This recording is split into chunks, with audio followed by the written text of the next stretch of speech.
A few years earlier, I had the chance to be employee 12 at Counterpane, and Counterpane really pioneered the concept of the MSSP. At Counterpane, I became acquainted with the notion that through better analysis of data, we can begin to find threats. And I was at that time, really deep into intrusion detection. And I had a thesis that if we could better leverage, analytical techniques on top of larger data sets, we could see the threats that were slipping by. And at that time, I was quite sure there were a lot of threats flying under the radar that were not being detected. And there were a lot of U.S. corporations and government agencies that were compromised. And so that was, really the intellectual and purpose drive behind LogRhythm. And so we gave it a shot.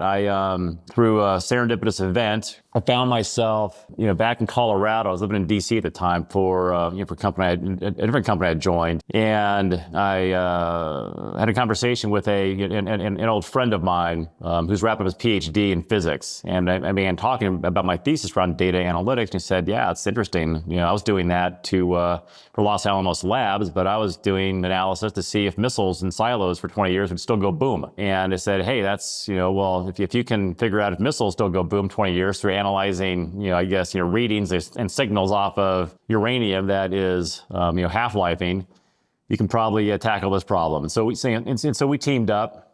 He came out to DC, and we spent 2 weeks building a very early anomaly detection engine. And the results were promising, and so we decided to start the company. I sold my house, I had to fund it, and then we bootstrapped we moved in together, became roommates, drank cheap beer, ate cheap food, and built products. And then finally we got to a first customer.